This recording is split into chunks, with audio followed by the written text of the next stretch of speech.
You have now tuned in to the e-commerceaholic. My name is TJ Gamble, and I am here to help you get more from your e-commerce store. And today we're going to have a great conversation. I'm going to pour myself a little bit of bourbon here. I've got a little High West Distillery Burr Rye. It's kind of a little peppery here, but it smells delicious. And I've got a great guest today. I'm going to be talking with Travis from Sharp Commerce. Travis, introduce yourself. Hey TJ, thanks for having me on, man. Yeah, so I run a small boutique agency where we help online retailers increase sales, and that's really kind of general, but that's what we do. We take a look at every aspect of their business and turn over every stone we can, try to find that low-hanging fruit, from everything from inventory management to traffic and conversions. Huge, really broad scope, even order management stuff. Which, I which is was a why I former, wanted to have you on today. This is exactly the topic, and I didn't mean to cut you off. And for those that maybe don't know, we've got some new technology. We've got a little bit of a delay. I'm trying to work on manually switching, so I just stepped on Travis's toes right off the bat. I apologize, Travis. Fixing yourself a drink there. So what we're going to talk about today is actually, I've got a list here, and I've decided that I want to kind of take this channel down a little bit different direction and not necessarily be so Magento focused, but be e-commerce focused. And so I'm sitting there thinking, like, who can I have on that has a big background in digital marketing, who maybe even has been a merchant, who's been there, done that, and can help me kind of flesh out all of the things that merchants need to know to actually build a modern e-commerce offering. And so you came to mind, Travis, and I definitely appreciate you joining me. great, yeah, man. Yeah, let's dig in. Where do you want to start? Yeah, we'll just jump right into it. We'll just again, I'm trying to work on the switching here, so we'll jump right into it. I've kind of categorized these different things into. I've kind of got four categories. One being kind of miscellaneous, uncategorized, but the first category being user experience, which is basically how your user interacts with your website. And I don't necessarily mean user design, but any sort of actual on-page interactions. The second category being traffic generation, and third being kind of omni-channel marketplaces, and then, of course, that fourth miscellaneous, uncategorized. So I just want to kind of go through this list and think about these topics, maybe touch on them just a little bit. And if you're watching, in the chat and you know of any category that or any topic that touches on these that maybe we're not discussing, let us know. I mean, this is for audience participation. So you get credit for participation. First being first being design. So design is an interesting thing. I'm not a designer myself. Obviously, being an agency owner, I have to know a little bit about it. But how do you go about advising, or what things do you have to advise clients on when it comes to the actual visual look and feel of a website? Okay, so advising them as far as look and feel. I mean, a lot of that, I actually am going to ask my designers, to get some ideas from their current brand. Because a lot of times I'm working with existing clients that will have existing branding, and they can go off of a lot of that, at least as a starting point. That's kind of a safer route to go a lot of times than trying to go starting over in this huge new, a whole new design or whatever, right? And that's just kind of a conservative approach that I've taken. Unless the client really wants a completely new overhaul, and I really truly feel that's what they're looking for, then I'm actually going to just give a lot of the elements that they currently have over to my design guy, and he'll rock it out. And that's worked really great for me. But as far as, like, we're going to change some stuff if we see, and when we do the redesign, we'll usually address all this kind of stuff. But very often you'll have clients, these SMBs that I typically work with, will have a really crazy color scheme or something, or too loud, it's where it's confusing.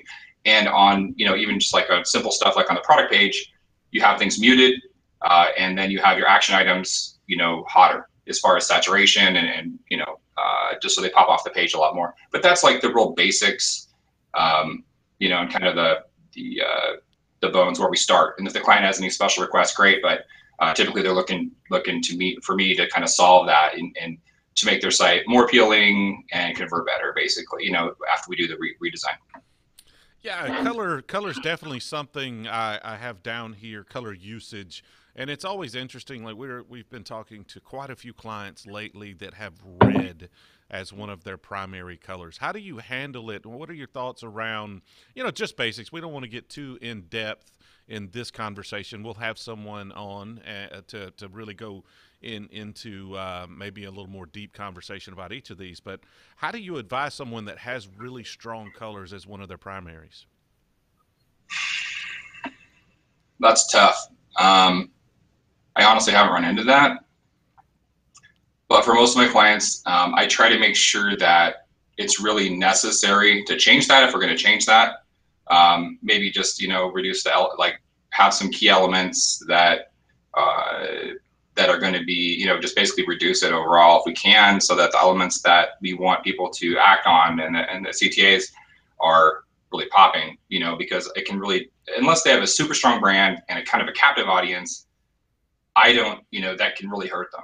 I think that's where you're getting at, or it can be just really distracting. So especially if it's a highly competitive market and they're shopping around, and these days, customer loyalty is like at an all-time low, I think, especially with, it's not the new dawn of the internet shopping world anymore like it was 10 years ago. It's very competitive, and if you've got 5 or 10 different merchants selling something where the service doesn't matter and it's highly competitive, you better have a really killer UI and they better be able to check out quick, less clicks, and a really easy sort of checkout path and sort of on-site journey, essentially, right? And that can get clouded with, like you said, with a overbearing sort of color scheme or color usage. Yeah, we're taking over a site recently, and their colors are basically red, white, and black, and so there were a lot of elements on the page that were red that were not clickable, and so those things tend to kind of take attention away from the elements that you want people to interact with. So it's definitely something I want to explore a little further. But as far as the design goes, now, most of my background is going to be in Magento, and I know there are a lot of platforms out there. So this may or may not apply to them. But most of the time when you choose an e-commerce platform, it comes with a default look and feel. And there's, a lot of the pages work. You don't necessarily, unless you have a larger budget, want to redesign every single page of the e-commerce offering. So are there particular pages that you focus on when you're creating a unique look and feel for a customer, that, so maybe you don't redesign the whole thing, but we definitely need to touch on these particular pages? I mean, yeah, word is product page and checkout, right? I mean, those are that's where you're at, especially if you're doing, if you're doing pay-per-click and affiliate stuff or whatever, and you've got these product pages getting pounded, your navigation doesn't matter as much, categories don't matter as much, all those other pages don't really matter as much because the customer journey is totally different. And given you may have, on average, 7 or 8 times the customer's going to have to hit your site before they get to know you enough to actually make a purchase a lot of times. So that's sort of the average, I guess, and that may have changed, but that's what I've typically found, right? But these customers are coming through and they may just be hitting that product page and maybe just hitting that checkout page. You can figure that stuff out, but that's pretty common. I find that a lot. So those are the 2 pages kind of that I typically concentrate on first, and then the rest of the stuff, we dig into later, as part of my analysis initially. Yeah, typically with us, what we often see are 3 pages that people will want to customize to their particular audience, and That's homepage, because everybody kind of wants that unique homepage, and to make sure that they're presenting their information. You've got the product detail page, which is a very important page when it comes to converting people in that buyer's journey.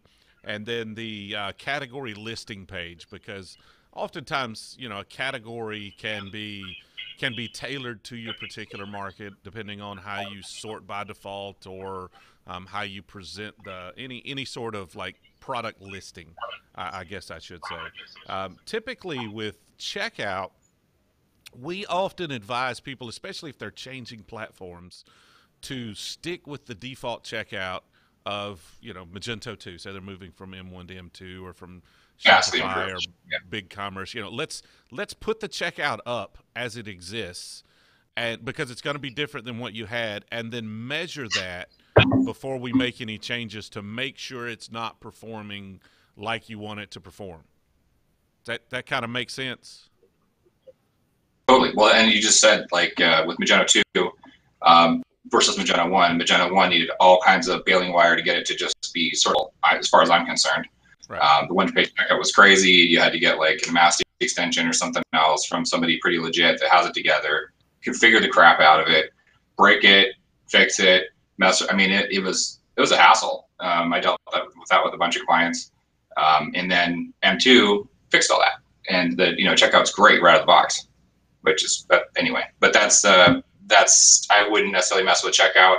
But some of the things that we look for with checkout are more like, hey, stupid, make sure you're shipping dog food it, and make sure your shipping it makes sense for your product lines. And I've met with vendors that had really crazy shipping settings and didn't even realize what they were doing to their customers. Because shipping is, of course, that's going to be your big conversion killer. It's simple, but that's stuff that we address right away. Definitely.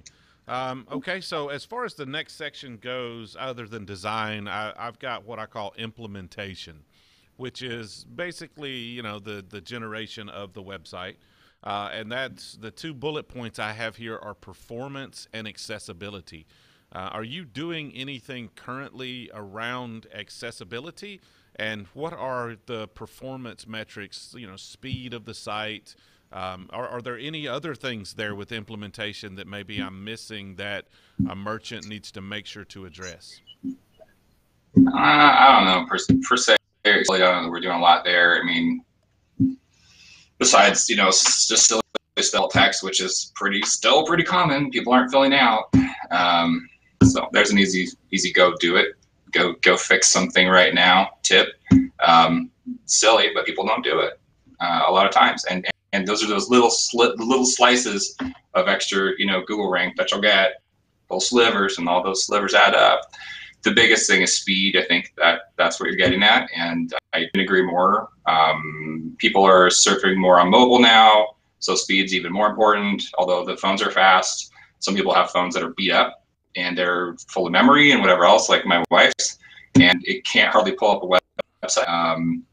Unless it's really streamlined. So you're helping those folks with the sort of, those the devices that aren't maybe performing optimally.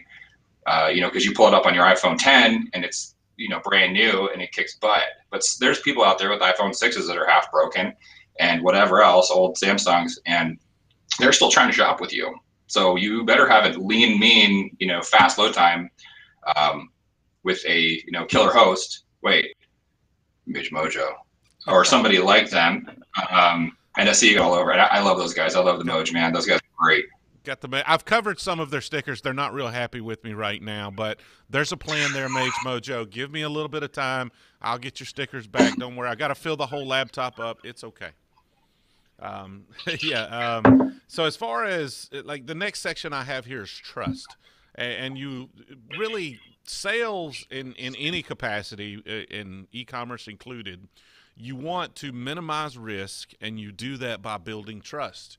And so are there any things in particular you're advising merchants to do to continue to build that trust?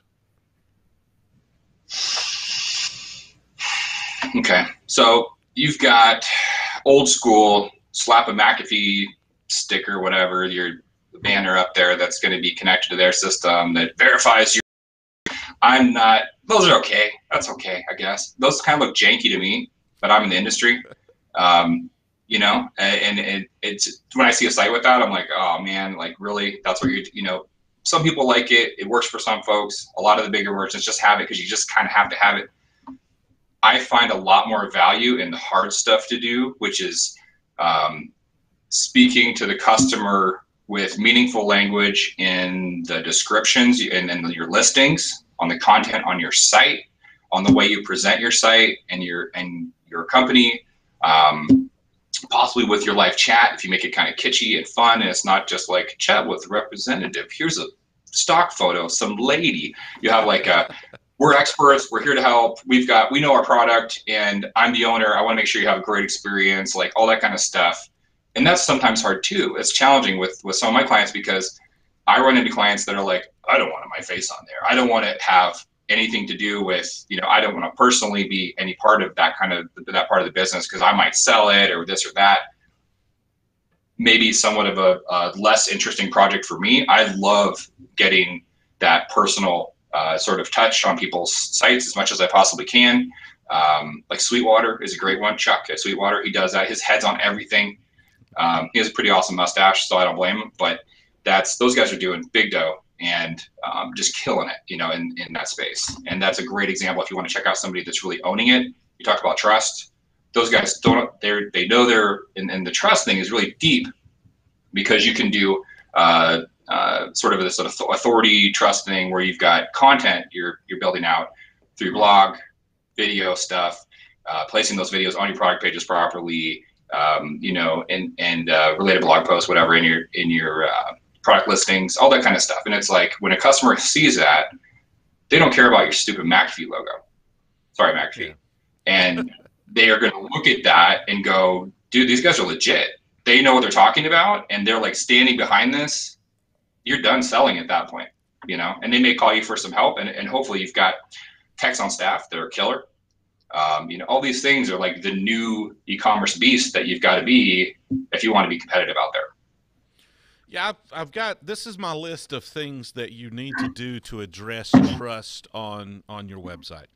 And trust marks being one of them, the little McAfee logos and stuff. That does seem to work for, especially an unsophisticated market.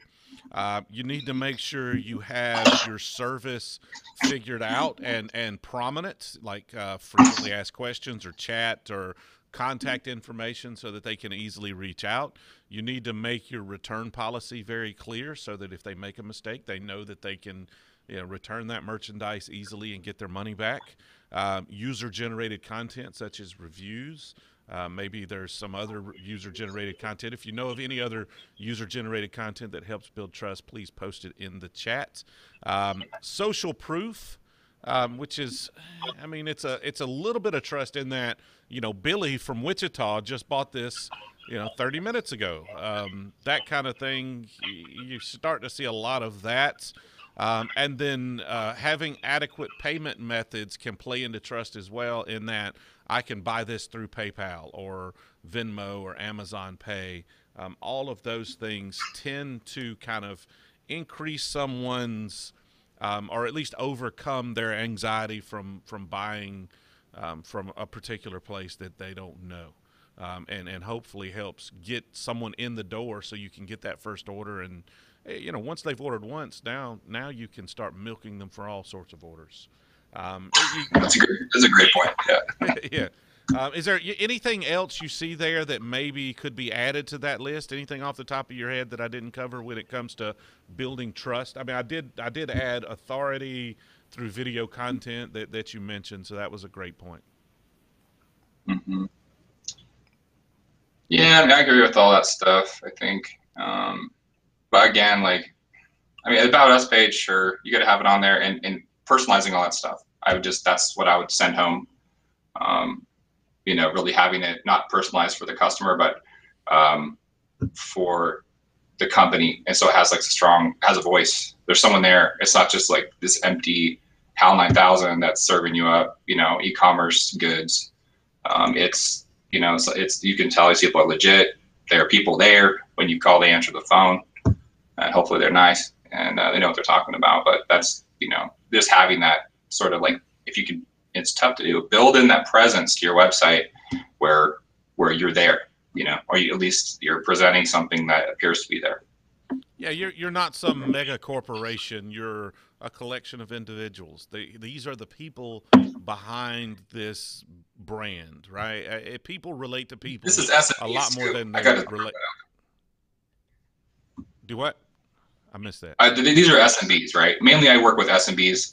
I've got some large, pretty large guys out there, but that's kind of what I'm speaking to right now. Some of the bigger guys, you can't really do that as much, or maybe they have some other corporate restrictions. But Yeah, the bigger guys are not watching this live stream anyway. I'm trying to come up with kind of a playbook for what a smaller merchant needs to know to do, modern e-commerce. And so that's definitely the market we're going after.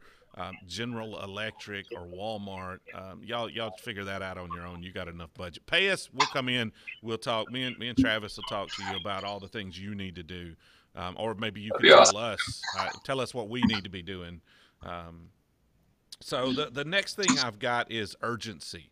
Are you doing anything currently, or do you have any ideas around creating urgency? And what most people do is the good old default, we've got 3 of these left, you better buy now, or the sale's about to end. But any great ideas around building urgency? I mean, sure. A lot of that's this language and kind of positioning, right? Like when you're setting up your email campaigns, you're doing the follow-up email, and you're using, of course, everybody does it. And this is all old school stuff, but a lot of folks don't necessarily plug it in. But you're doing that second email with follow-up, at the end of the week or whatever, with the verbiage more like today, and it's like ending soon or whatever. And it's all simple stuff. But then like on-site banners that match all that. And then possibly coordinating their social media stuff. In general, you want to be doing that anyway, but you can do that kind of stuff. So on-site alerts using that verbiage like today, which is kind of funny because I talked to some clients and they're like, well, it's not just today, it's going to be through the weekend. I'm like, dude, you're the only one needing to be on your website all weekend, partner. You realize that not everyone's on your website every day, dude. And they're, oh yeah, I get it. So anyway, the verbiage today that's a good one. It's overlooked. It's easy, simple stuff like that, and it's interesting because I'll get a hold of a big account and I do something tweak like that where they've had these like boring ass banners, and I come in with something that's not revolutionary, but I'm using different verbiage, right? And then you get they're getting a lot of traffic, and all of a sudden, whoa, hey, we're getting conversions because there's a little bit, just a shred of urgency in the banner, and it's clear about what they're supposed to do and the value to them, so there's that. Yeah, it's always amazing how merchants, I mean, anybody, even I do this, I'm sure, in my business, and how you don't see the forest for the trees, and you don't realize, even on the flip side of that, as far as you can navigate your site a lot better than your customers can because you've been on it a million times, and you don't realize that the messaging doesn't, you don't, the messaging is not for you, it's for someone that's going to be there today and gone and maybe never coming back. So it is fun to see how small changes make a big difference for that. As far as the next topic I have here, it's shipping, and I've got a few different subtopics under shipping: notifications, drop shipping, and then automation, logistics, order fulfillment type of stuff. Are there any other parts? Shipping is such a big part of e-commerce. Thank you, Amazon. For making it an even bigger problem in that now you just about have to offer free shipping or really cheap shipping. The expectations around how fast that order is going to get to the customer is accelerated. Are there any things in particular you're advising customers around their shipping offerings? Just keep it cheap, man. That's all you can do at this point, or free, and figure out how to get, increase your retention and engagement across the board to kind of let that. So get that second or third order, offer them free shipping up front. If you really are, if you really don't have the margins to offer it on a regular basis, at least offer it on the first order with a free coupon, with the opt-in or whatever else, right? I mean, this, again, simple stuff, but not everybody does it. I've even seen large merchants that skip those types of things Um, but yeah, I guess that's probably about it. Just keep it cheap, man. You know. Yeah, I'm always amazed at how many large merchants I deal with, even just when I'm buying things, that don't take the opportunity to leverage the shipping confirmation process to continue to sell the customer. If you send me an email that says your order is shipped, here's your tracking information, there's no reason not to, at the bottom of that, include some other stuff to try to cross sell, upsell. Well, I mean, upsell may be too late, but cross sell, promote a related product, something like that. But yeah, shipping it's a complex thing that seems very simple on the surface. Um, as far as my next tab here, it's marketing automation, which we had Dwayne from Mage Mail on last week to talk about marketing automation, and he had some great points around email marketing as far as abandoned carts and things like that. This seems like it's always the low hanging fruit for really small merchants that probably are not doing any of this. How many merchants do you work with, or do you take on new clients that don't really seem to be doing anything marketing automation, or if they are doing it, it's just they're not doing it even close to correctly? You're right. That's a huge hole for a lot of folks that come to me. And it's a slippery slope though too, because it does always work the same with each client. And for the most part, I mean, I've got two different ones I'm thinking of. Um, and one of them is a large borderline enterprise account, and those guys had no email marketing for like 10 years. Just no email marketing. So got them plugged into that. Huge step forward for them. They just didn't believe in it. They didn't like it. They thought, they used the word spam to me. And I was like, I get it. I don't like spam either. That's not what we're talking about. Let's just try this and it'll make you money. Let's try it and it'll make you money. It was like a hard sell. And they did it, made a bunch of money. Not, anyway, and these other surprise, it was, and that was a few years ago. And then there's another client that actually I said the same thing to, and they had really, lackluster results, unfortunately. Same pretty much implementation, lot less eyeballs, much smaller merchant, but it was a much more fickle audience and there was almost no loyalty in that. The luxury handbags don't care where they get their Gucci handbags or whatever else, right? So it's super hard to make that really fly for that client. So you never know. I mean, and now given it has been, for that client, it has been beneficial because of the drips and stuff we've set up for them. I mean, they've gotten a little chunk out of it, but it's tough. It's not the same for every merchant, I guess what I'm saying. But I highly recommend, having the drip set up, just the like, hey, birthday email, hey, welcome, whatever. We recognize you with a personalized message and, all that kind of stuff. So have you done any SMS campaigns, or are you sticking pretty much to traditional email at this point? Yeah, I haven't done that yet. I've wanted to explore that a little bit, but in general, like, I try to really be careful to stay big picture, and I don't have anybody that does that for me that's a specialist in that. So we haven't gone there yet. Yeah, and if you think spam annoys people, just wait till everyone starts spamming their text messages. That's going to be really, really fun, right? All right, so the next, go ahead. That can be pretty invasive. And I also, that's one other reason why I think that unless it's really the right client where it makes a lot of sense, where you've got a very dedicated audience and you need to be able to or segment out a portion of the audience that's very dedicated that will respond to that. I don't think that I'd even want to tackle it.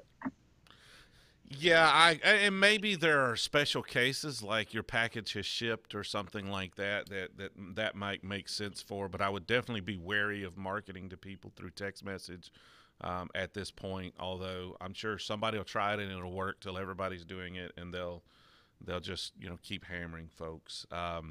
So my next main topic here is traffic generation, and the first one is organic traffic.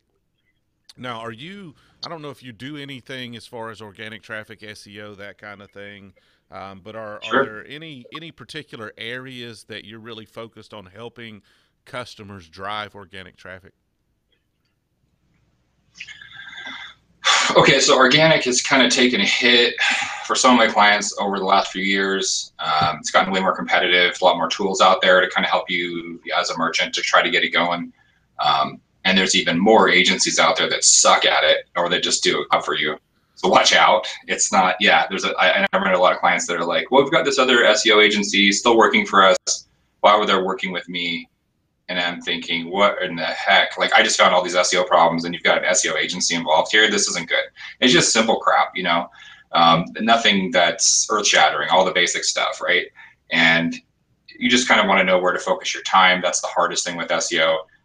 And then also getting customers to do some content and tune up listings and things like that. You know, that's a big chunk of it. So you actually can get, if you have that valuable content, you'll get link backs, you know, and or backlinks and all that kind of stuff. And there, as far as traffic generation, I've got a killer AdWords team that, you know, I use exclusively. They rock. They make me look good every day, and that's you know, kind of a secret weapon that I have. Those guys are awesome. And so we do both of those, both sides of that stuff. Yeah, I have a little bit of a background in SEO. We used to offer some of those types of services. You know, it's a much different world now. It's not.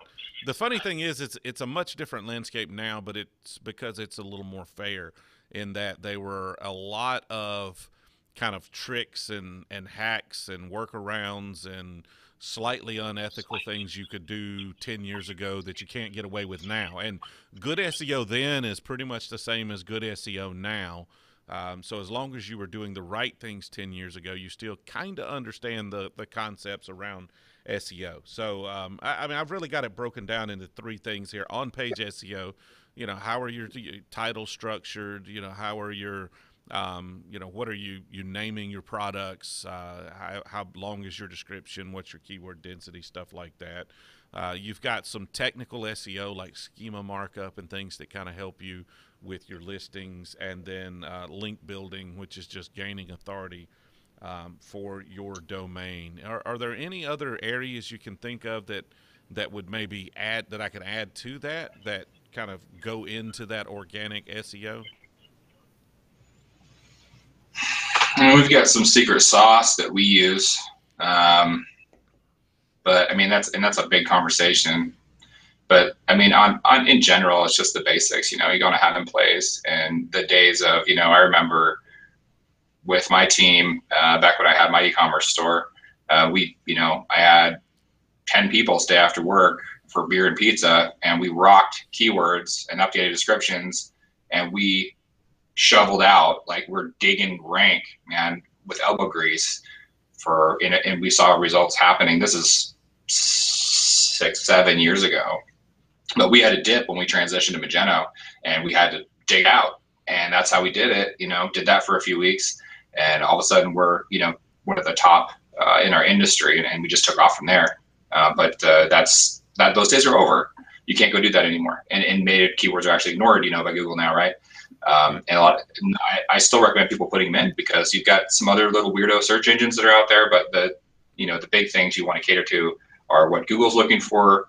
And if you think, once you get a handle on what Google is looking for and what it kind of flags as black hat stuff, stay away from that, and don't even think about it really. What you want to do is try to appease the Google by giving, if the customer gets the experience they want when they hit that page, and then, you know, Google's going to see that they're not getting bounces. And then if you're giving Google the information to index your page appropriately for that user, when you finally kind of get auditioned with Google, if it pops you up to the search results for a day, something weird happens or whatever, customers are engaging, they're liking your content, you got it. And that's what you're looking to do. You're not trying to do some kind of weird invisible text on the page, you know, old school weirdo black hat crap.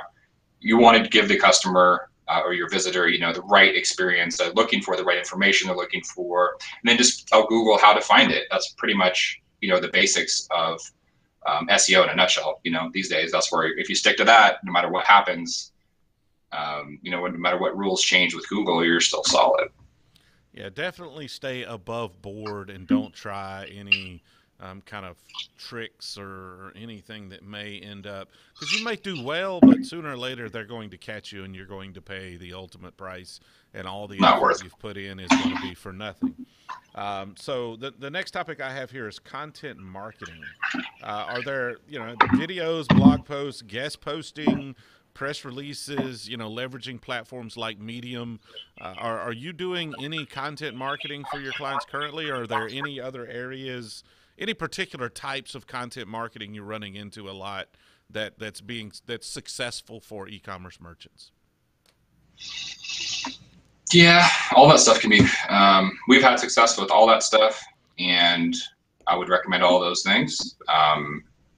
We do some of that for some clients. Every client's different, for sure. YouTube videos is huge. Gaining authority and adding a lot of value for the customer, and that can really pave the way for not just authority, but you can get those eyeballs on your site. You froze on me there. I don't know if I've lost. Looks like I have lost Travis. So it's just me. Are you back there, Travis? Can you hear me? We dropped out. Yeah, you're breaking up a little bit on me there. I don't know if it's my internet connection or Ground control. yours. I can hear It's you, rough. but your video is a little choppy there. All right, so it looks like you're back. So that's good. Disaster averted. I was just going to be sitting here talking by myself. I want to get through these, and so we're just going to move on. But I mean, just to update everybody on what we're doing here while we wait for your internet stream to recover. What I want to do with this channel is provide merchant-focused content that is valuable and to help you grow your business, to help you get more from your e-commerce store. I mean, that's the slogan of the whole channel. So what I'm trying to do is comprise a list of topics, which I've kind of got outlined here on these 2 sheets of paper, a list of topics that I think all merchants need to know about to build a modern e-commerce system. And then we're going to have experts on to actually go deeper into each of these topics, and then we're going to compile that into some resources that we can give to you. So if you're interested in this type of content, don't forget to hit that subscribe button, tap that notification bell while you're at it. Join the Insider Club, which we've got in the description. You could click over there, put in your email address. We'll notify you when we finish one of these sections, and we'll distribute that content to the Insider Club. So thanks for joining us. If you have any questions, anything you want to add to any of these topics, please just go ahead and post it in the chat live, or post it in the comments after this video has aired. So the next one being community building. And this seems to be a thing that a lot of merchants don't do, and they don't have time to do, but I think it could be really beneficial for them. And it's, they lots of times do a little bit in that they may have a newsletter, and that's their community. But also really building a social audience, whether that's on YouTube or Facebook or whatever.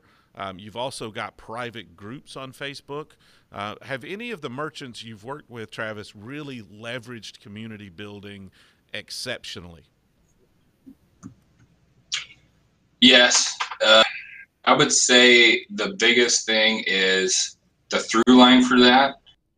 I've seen folks, doing it through videos and, some blog stuff, whatever, right? And you kind of start getting followers because you've got killer content, and they like you, the way you're presenting your content, but more so they're getting, even if they don't even like you, you may have something they need. You're adding value to their experience, value to their business, some kind of tips, whatever it is, and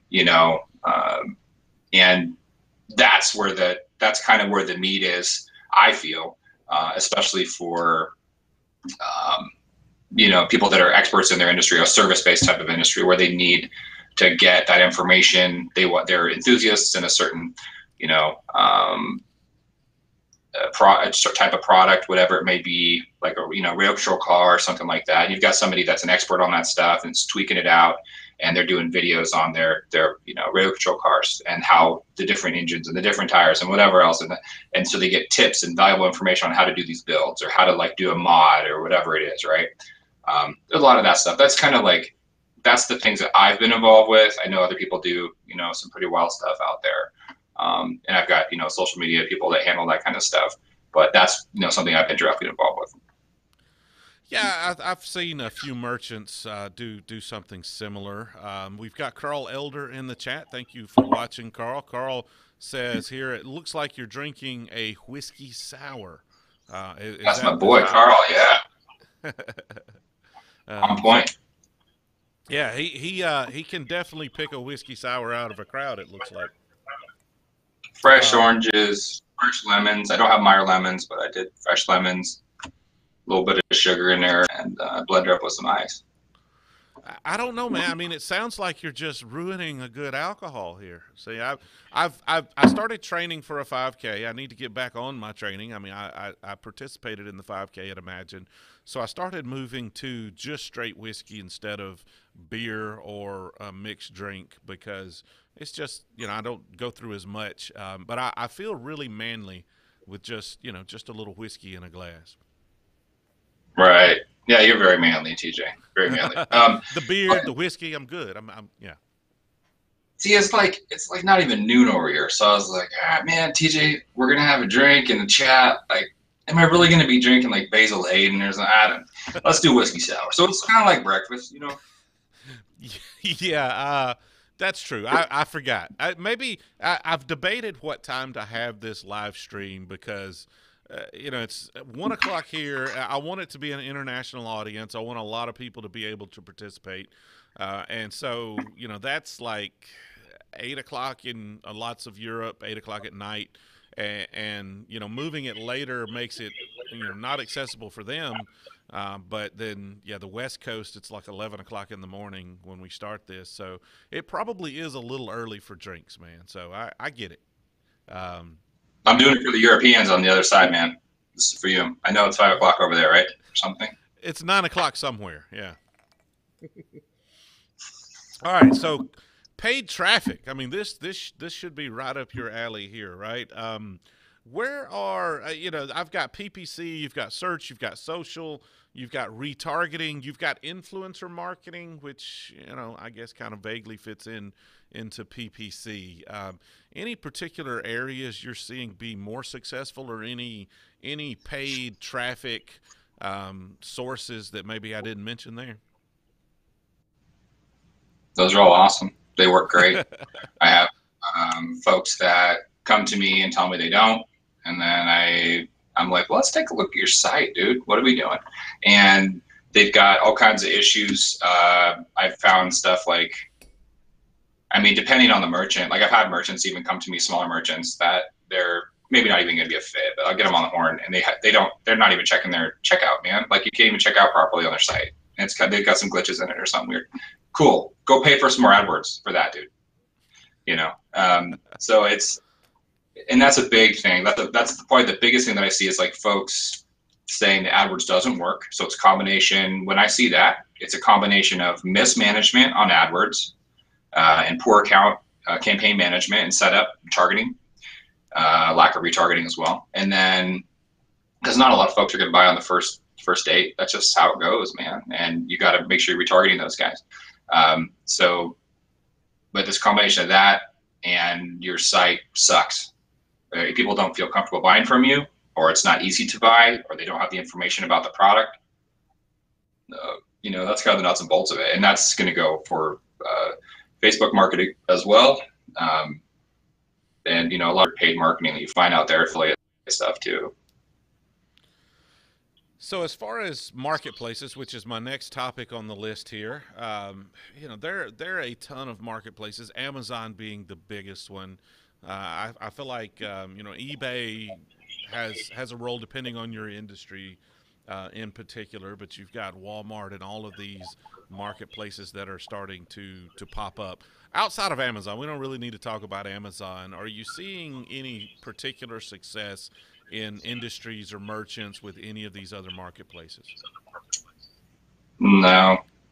One of my clients right now, I was all juiced up to get him on like Walmart, and it was a little bit of a stretch for me. I've already done a bunch of other stuff and had a lot of other wins with that client, and so I felt comfortable kind of going out in a little bit of a limb, and I said, let's do this. Let's do Walmart. And that's kind of how I work typically. I'll get some big wins, and with the surefire stuff, no matter how hard work it is or whatever else, we'll make sure let's get some wins, and then we can do we run out of the easy stuff, and we can kind of switch over to something that's a little bit trickier, or maybe a little more possibly lucrative but has more liability attached. And I recognize that. And so anyway, when I recommended Walmart to those guys, it kind of fell flat. They also didn't do I'm going to say they didn't do a super great job. They'll probably watch this and say the same thing. They didn't do a great job of putting together, a ton of listings. They just did like top 100. They didn't do, thousands of listings on there, which they really should have. They're a little short staffed, but they waded into the water with that, and didn't really work out. And I at that point, I kind of had to retreat a little bit. Having just a few orders a day off of it, it just didn't work. It wasn't worth the time spend, and they're kicking butt on Amazon. So yeah, I don't know. I would say just Amazon for now. Yeah, it's one of those, is the juice worth the squeeze, right? You're basically doubling your effort. Even if it's automated, you're still doubling your effort to put it on these other marketplaces.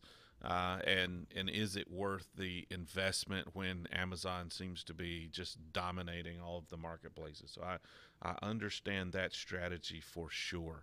I'm going to go through my MISC uncategorized section here, and then we could just get to talking about some fun stuff and get rid of this crap.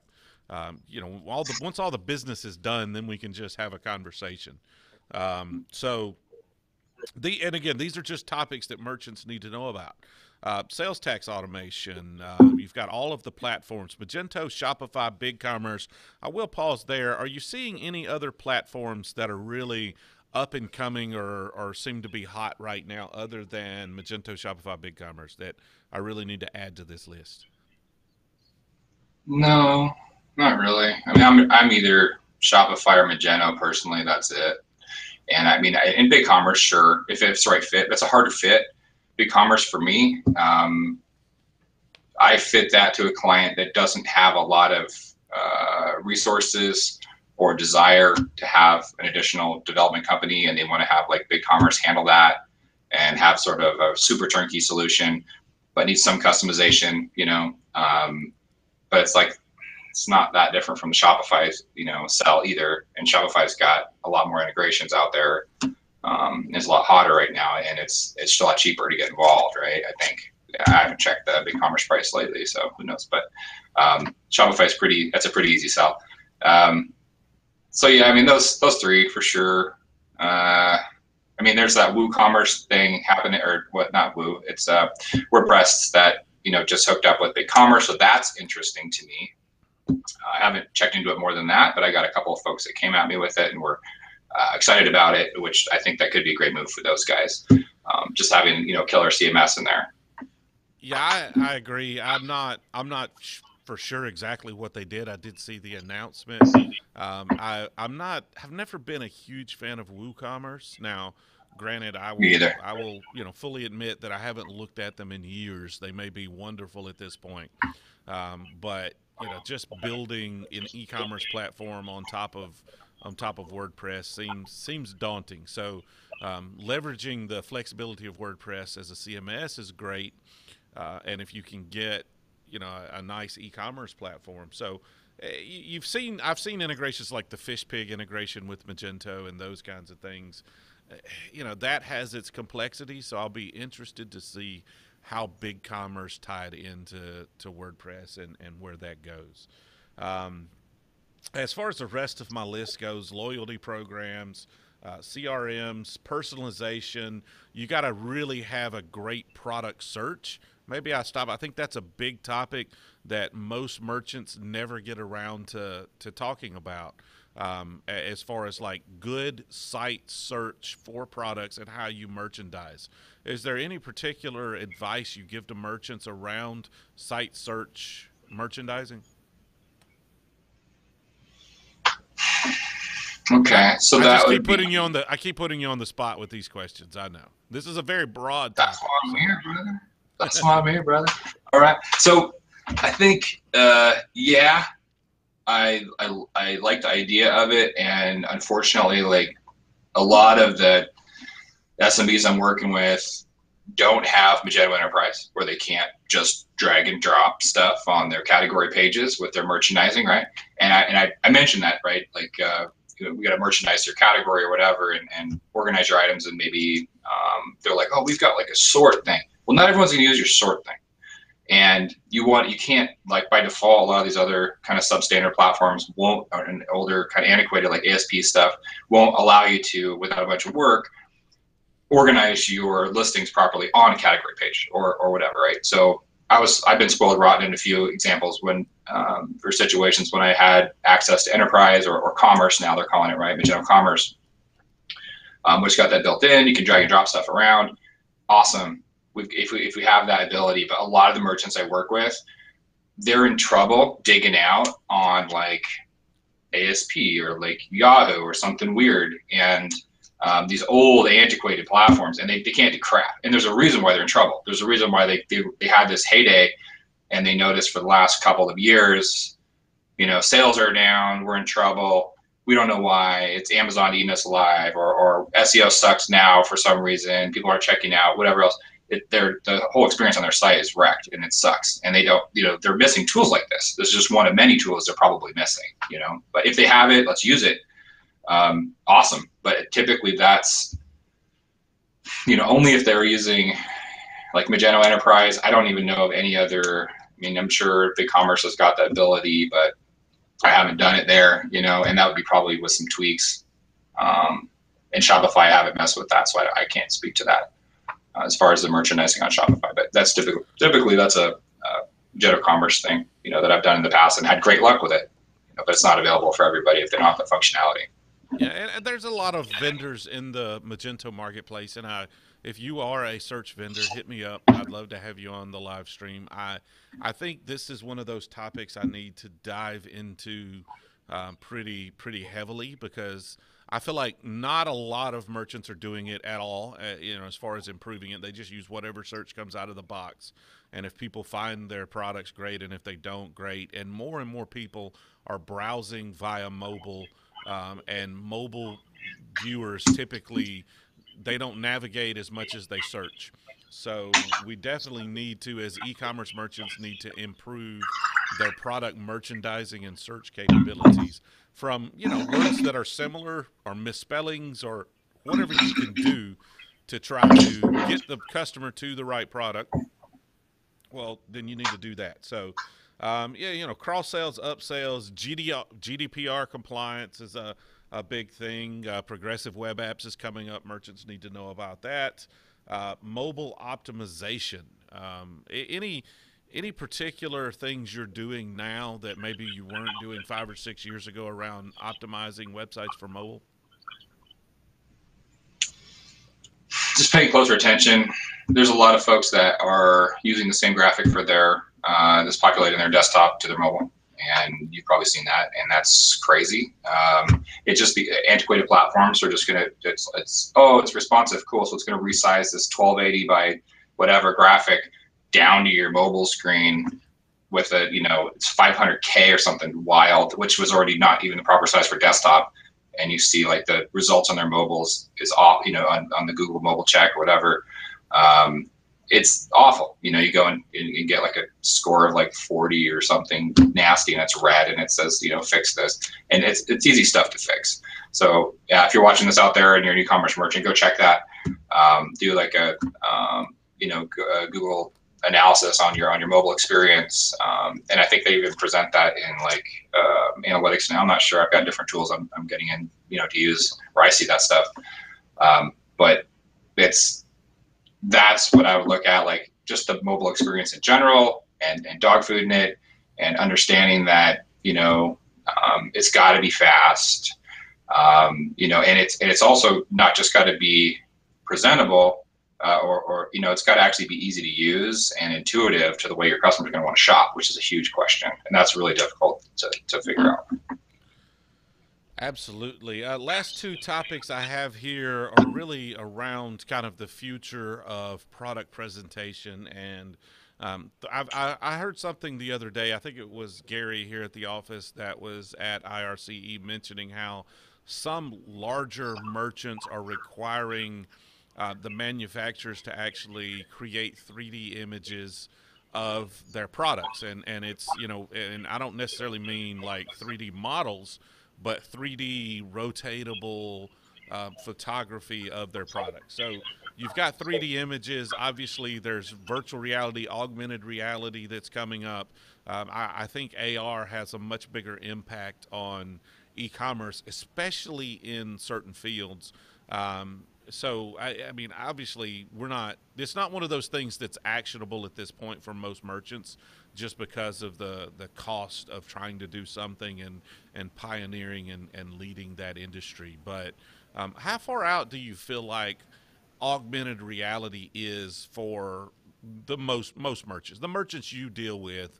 Are we talking about a matter of a year? You think it's a decade out? Like how far before everybody has to worry about augmented reality in e-commerce? I have no idea, dude. It's probably going to be a couple years at the least. You know? This is where you just throw out a random guess, and when you're right, then you're like, see, I'm Nostradamus. That's how that works, right? You just throw out random guesses, and then you look smart. And if you're wrong, nobody notices, nobody watches this anyway. If you're right, then you've got video clips to say it's the Gary V way, the Gary Vaynerchuk way of getting famous. Just say a bunch of outlandish predictions, and then when you're right, you've got clips of it from years ago where you said you were right. Now I know how you put the show together. All right. Yeah. Okay. Cool. So, 623 days. I'm thinking something like that. There you go. Very specific. I like it. Okay, so we're pretty much done with the business side. We've been on about an hour. If anybody in the chat, anybody watching, has anything in particular they want to talk about, hit us up. Gary Smith here mentions, like I said, it was Gary mentions in the chat that Napa Auto Parts is an example of a company requiring. Now, Gary, was that 3D photography, or was that a 3D model of the part? So it might be used in some sort of augmented or virtual reality situation. Let me know. So other than that, anything of interest you're working on there, Travis? Any cool things going on at Sharp Commerce? Yeah, always, man. Yeah, I'm actually branching out. I've got a sock manufacturer. It's ended up kind of switching over to DTC. So it's doing, multi-channel Magento, which is fun, and I do a lot of that. So that's been fun. If you haven't done multi-channel and you have an opportunity to do it, I mean, you're of course doing that. But anybody out there listening, check it out. It's fun. It's a lot of extra work. If you're not a Magento nerd or you don't have a good dev team, definitely steer clear. But if you do have the experience and you have the need, like I was a little bit nervous jumping into it, a couple of years back. Now, having gone through it all, it's great and it's fun to use. It's very powerful and can be a incredible asset. So we're doing that for those guys, and then also beyond that, setting up some personalization for them, so you can print on their socks, and that's going to open up a whole nother. That's been a huge kind of new market for those guys as a wholesaler and a retailer. So they're doing both sides of it. So you got wholesale people that are going to log in and put their customer designs on there, and then on the other side, putting the designs, or the end user can actually on the retail site would be able to upload their design on there, whatever, so they can have their custom magic socks with a picture of their head on there, or whatever it's going to be. So that's kind of cool. It's kind of fun. That's something I haven't done before. Now, are they located in Alabama? This merchant, which Huntsville, Alabama. The reason I ask Huntsville, Alabama used to be the sock manufacturing capital of the world. So it's It very well may be, bro. They may be one of your neighbors. And you said you had mentioned that you were going to be getting to the state here pretty soon. You still got that trip on the docket? You're gonna swing by and hang out in the office with me here? You are an extra excuse to come over, and that client wants me to come over and see him. So yeah, as soon as he buys me a ticket, I'm gonna head over. I don't know when that's gonna be, but yeah, definitely I'll keep you in the loop. I'd love to come by and say hi. Now, just keep in mind that Huntsville is like 3-4 hours away from us, so you're going to have a little bit of a drive. Now, what you want to do though, you'll want to fly out of it. If you come after that trip, you'll want to fly back out of Atlanta. You could probably fly into. I think Huntsville has a smaller airport there. You could fly into, but we're only an hour and a half from the Atlanta airport. So when you make the trip over, land in Huntsville, then drive down, and then fly back out of Atlanta. Come hang out. I would make him do it during football season if I were you, so we could maybe get some tickets to the game. Go see Auburn win or lose to somebody. That's about the only thing that makes a trip here worth it, right? Like there's not really a whole lot of touristy things to do around here unless it's football season. But you're out west. You may not care anything about college football. Not a big football dude. I'm more of a music guy. Do more karaoke, but that's my passion. I love music, and anyway, it's hard to keep me out of a karaoke bar. But yeah, that's painful sometimes. But I can actually sing pretty well. But yeah, it's fun. I gotta think about what else I'm working on, man.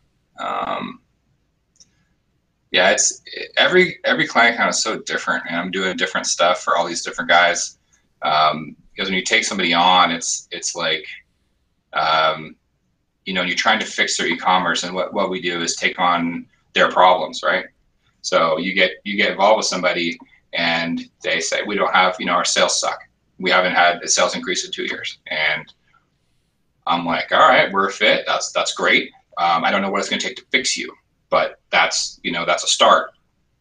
And we go through and we start digging through all their dirty laundry basically and figure out, some of these guys have like management problems, and that's hard to fix. And I mean, that's something that I'll address.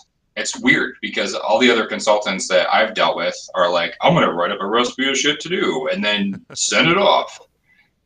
And I was like, that sounds awful. How's that working out for you, man? He's like, well, I get paid. And I give them great things to do. But I get in there and get my hands dirty and stick with these guys for 6 months or a year and help them get it done, whether it's with my staff or I help them get it done through coaching and keep them on track and keep them accountable, right? But it's always challenging, which is fun, makes it fun for me. And for the most part, I'm working with people that are good people, and they may not be great at business, or they may be missing some knowledge in e-commerce, or may not be a great marketer or whatever, right? They've got some holes. That's why we're working together, and we figure out what those holes are and fill that gap. Yeah, and for anybody that may be watching, if we've gone the mandatory hour. That's what I said we were going to do. I was like, Travis, we're going to go at least an hour. If you have any questions, you want to talk about digital marketing, we've got a couple of marketing and e-commerce experts on the line here, so feel free to ask questions, hit us up. Gary sent in a correction. I said Huntsville. I knew that didn't sound right when I said it, but Gary mentions that Fort Payne, Alabama is actually the sock capital, a manufacturing capital of the world, or at least was at one point. So you're absolutely right, Gary. Thanks for correcting me. I knew, like I said, when I said it, I'm like, it's a smaller town than that. But anyway, we're on the right track at this point. So, while you're here, don't forget to hit that subscribe button, tap that notification bell while you're at it. We love having you as part of the e-commerceaholic family. Again, keep asking those questions. Let us know what you want us to talk about in the chat. I'm going to keep Travis around for at least another 10 or 15 minutes here. If y'all don't ask any questions, we're going to call it quits, and I'm going to start my Saturday or Friday evening early. See, I don't even know what day it is. That's the problem, Travis. You have that problem when you pretty much are thinking about your business 7 days a week. You have no idea what day of the week it is. That's a great, I love that segue. The biggest challenge that I've had as of late is working on my clients' businesses and not my own. And I think that's a huge thing that comes up with a lot of, small boutique agency guys like myself, that you don't concentrate on your own marketing. Your own marketing might suck even, but you can do the work, and you have a client base that trusts you and pays your bills, and is loyal. But it's funny how you let your own marketing go by the side, go by the wayside really easily all day long, unfortunately, and you chip away at it when you can. But like, I find myself focusing nonstop on my client accounts, and I'll like wake up at 1 a.m. and be like, oh dude, we're going to do this for that guy. Yeah.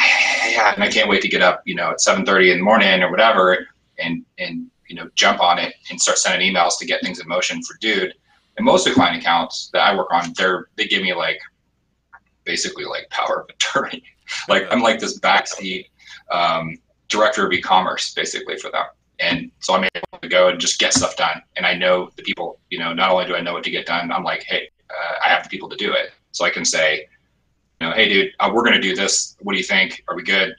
And in some cases, I don't even ask them. I'm actually just doing it and getting it done and getting things in motion, and just kind of like, hey man, we just solved this huge problem for you. Do you see the extra spike in sales?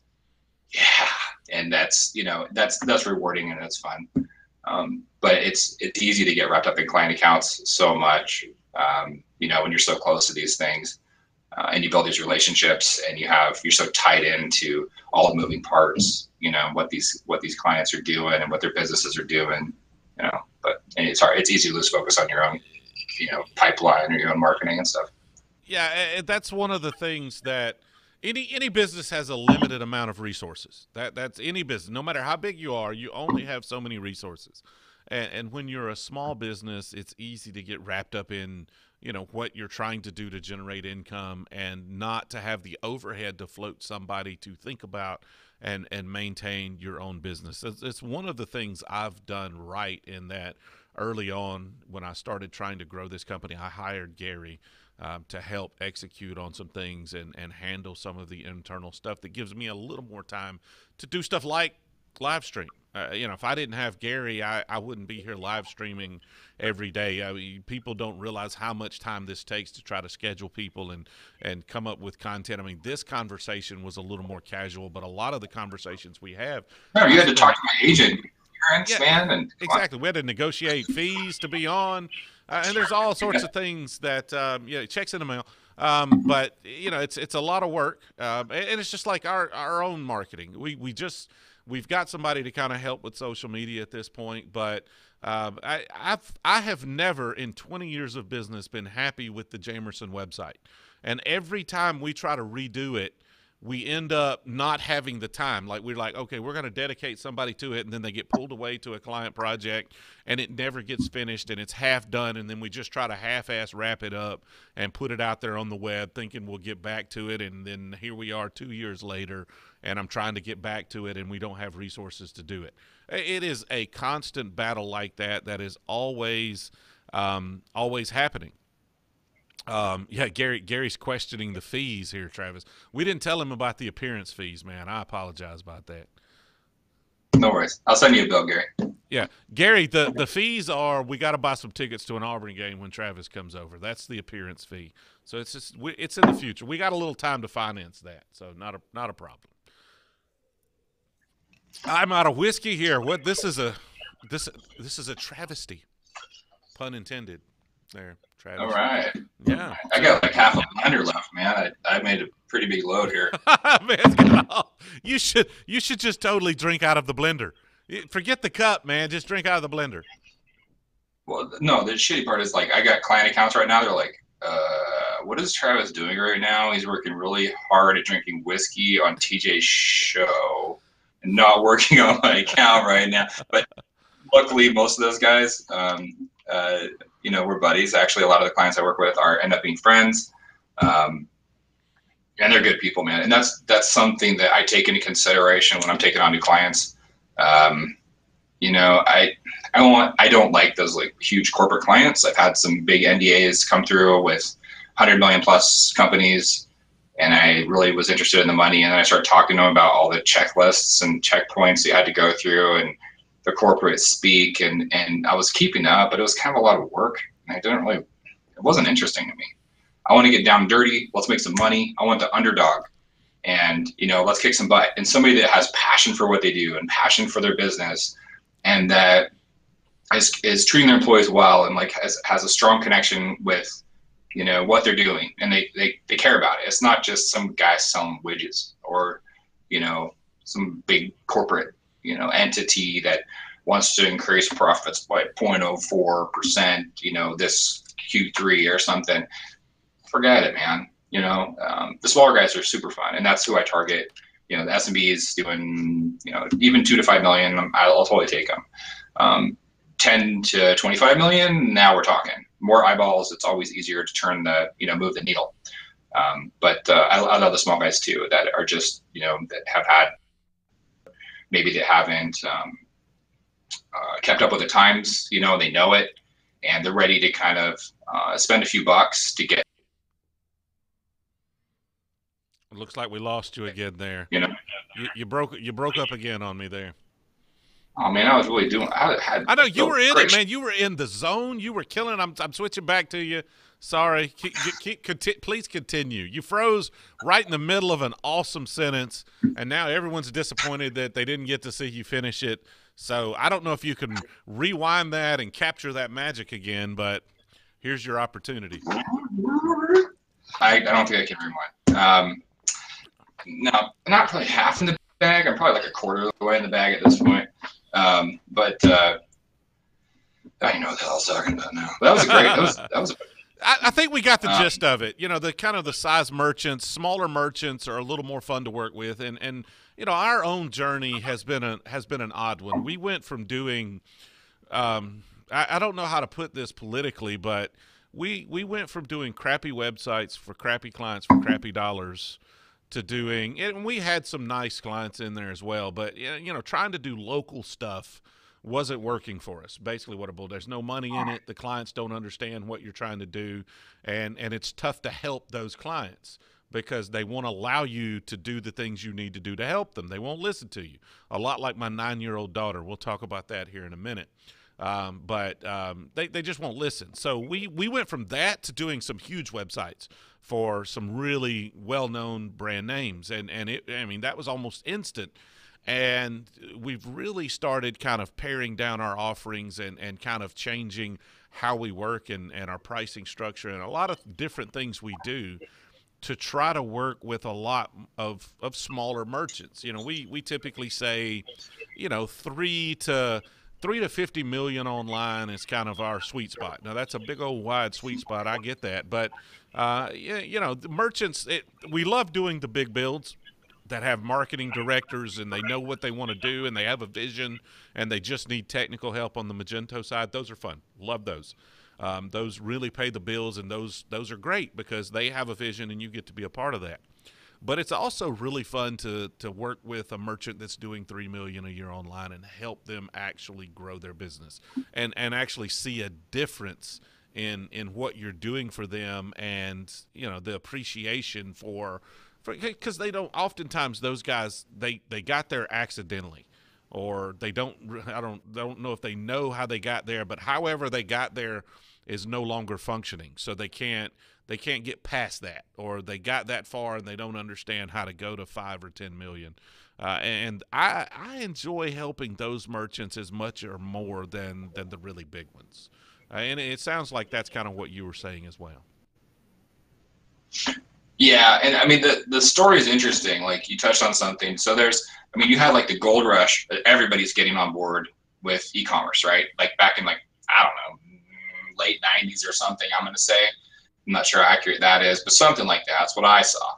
And a lot of, folks getting not even that serious about it. They're doing a crappy job with crappy websites. And when I got involved with my first e-commerce site in 2005-ish, I inherited this existing business that was just like this. It was awful. And, you talk about non-PCI compliant, holy crap. You're getting emails with people's credit card numbers in them, right? and like a text document where you get the text, the credit card numbers out of it. I'm gonna get arrested after this. And it was awful, and I didn't set it up. It was like, all HTML, and there's no, it's a really rough database if there was one at all. We just got rid of it. And those types of businesses that, like the one that I kind of inherited or whatever, like this, or whatever, became in charge of back in 2005, and totally revamped it. Those types of entities are out there that were, and they're still out there in some form or fashion. Like a lot of these Yahoo sites, that's a good one because they're pretty rough, and that's antiquated, or ASP, and these guys have they got in the gold rush. It was easy. They didn't even know what they were doing hardly, right? And they kind of figured it out as they went along. And then at some point, the competition just overtook them. And then they're like, hey, well, just wait, what are we supposed to do now? Because they don't have, all of a sudden sales are down, sales are stagnant. And that's a lot of the clients that I run into, but that's almost every time it's a story, something like that. And those people are a great fit for me, because then I pour on the secret sauce, which is just upgrading everything and getting to newer tools, and then using those tools, really effectively. And you can see incredible lift on some of these. Some of these guys have pretty big audiences too. But then you've got other folks that have come in and eaten their lunch because they just weren't paying attention. They weren't doing the retargeting. They weren't doing the retention that they should have been. Yeah, I definitely agree with that. And again, we're going to be here for a little while longer. Don't forget to submit your questions. If you have any questions, any particular topics you want us to talk about, you've got two e-commerce experts, two marketing experts. So we've been doing this forever. So we're here to answer your questions. And don't forget to hit that subscribe button while you're at it and be part of the e-commerceaholic family. In the chat here, we've got Carl giving me props that the Jamerson website is beautiful. Thank you, Carl. I appreciate the confidence boost there. It's okay. It's adequate. It's not bad. We just have, for me, particularly with what we're doing with live streaming, we have so many plans for what these videos are going to be, so much content to create. I mean, I'm going to take these and I'm going to stream interviews. Then we're going to edit them down into compressed versions, release it to podcasts. We're going to transcribe it into blog posts. We've got to try to build the Insider Club. We've got blogs that I need to get developers back creating so that they can, help focus on content creation. We've just got so many initiatives to tie up all the loose ends to get the most benefit out of the content we're creating. And the website is just not far enough along functionality-wise to allow us to do that. And we just don't have the resources to jump on it. So we'll continue to improve and slowly add those things in, and we'll get to them when we get to them. Regardless, I'm having a fun time on the live stream here. Turn my whiskey around. I got this. This is how you know you've made it, Travis. I said when I started this live stream, I said, you'll know you've made it when people start randomly sending you bottles of whiskey. And this is not completely random in that Nexus, we talked about Mage Mojo. Now I'm going to talk about Nexus a little bit. Nexus is going to be on the live stream next week. I'm going to have the CEO of Nexus on to kind of talk about Magento hosting and beyond. And at IRCE, they gave Gary, I didn't make it to IRCE, they gave Gary this bottle to send back. So I feel like I've almost made it. I'm almost legitimate because somebody has almost randomly sent me a bottle of whiskey. You there? Did we freeze up? Did we lose Travis again? It looks like we have lost Travis again. Y'all see the frozen screen right there? I should just leave that up and talk over it from now on. I feel like, I don't know, maybe he just gave up. Did he just log out? Did he just quit? Because y'all are not asking questions? I don't know. So if there are no questions, I guess I'm just going to go ahead and end it there, seeing how I lost my guest. I'll give you a few minutes to submit any questions and let me know. That's a first. This is the first time I've lost a guest in the middle of the live stream. This is the absolute first time this has happened. So it is what it is. It is live. You adapt, you overcome. I get to go home and enjoy. Well, I think I've got some calls this afternoon, but other than that, I'm going to go home and enjoy. Yeah, Gary in the chat says maybe he hit the rest of that blender. He was hitting the blender a little too hard, and he just passed out on the keyboard, and it disconnected him from the live stream. Again, it is what it is. It's okay. We appreciate Travis being on. Provided a lot of insight. This is some good information here that I'm going to go through and start generating content for you all. So if you would hit that Insider Club, we're going to start. I'm going to start doing interviews, and then we're going to start compiling that into PDFs about each of those topics, kind of the high level of what you need to know with basic instructions. We're going to then compile those into some sort of theme for a chapter on these main topics. We're going to talk about user experience, design, implementation, building trust and urgency, handling shipping expectations, marketing automation. I'm going to have traffic generation. I've got an SEO expert coming on in a few weeks or a couple of weeks. We're going to talk about content marketing and community building and newsletters, paid traffic, PPC, retargeting, influencer marketing. We're going to talk about all of the marketplaces, tax automation. We've got someone from Vertex. They're still trying to figure out whom, but we're going to talk about tax automation. We're going to have debates on all of the major platforms, their strengths and weaknesses. We're going to talk about loyalty reward programs, CRMs, personalization, product search, cross-sales, upsells, GDPR, progressive web apps, mobile optimization, 3D images, virtual reality, and augmented reality. And the only way to stay abreast of all of those topics is to subscribe, hit that notification bell, join the Insider Club, because that's where we're going to distribute all of that information. Carl says he's working on he's listening while working here, so he's going to ask for time off to ask quality questions. We just appreciate you engaging in the content, Carl. I understand. This was one of those topics where it wasn't so much about generating questions. I wasn't trying to get 100 or 1,000 people on this live stream. I wanted to kind of keep it low key and just talk about these topics and set up, kind of get Travis's opinion of what these topics look like, and to make sure that I've got a good outline for what the content's going to be on this live stream for the foreseeable future. I've probably got, if I did one a week, I've probably got enough to go an entire year. So I may have to evaluate streaming twice a week. We've got 3 scheduled already. 3 live streams scheduled. We've got Nexus coming on next week, and then we're going to talk about SEO the following week, and then sales tax automation. So if there are any particular topics you're interested in, anything of value I can provide to you to help you get more from your e-commerce store, please post it in the chat, post it in the comments of the video. You can hit me up on Twitter at eCommerceaholic. Again, that's on the video here, so you should be able to see how I spell that. And I look forward to seeing you next week on the live stream, same time, same place. And I guess that is it. We're going to call it quits. So see you later.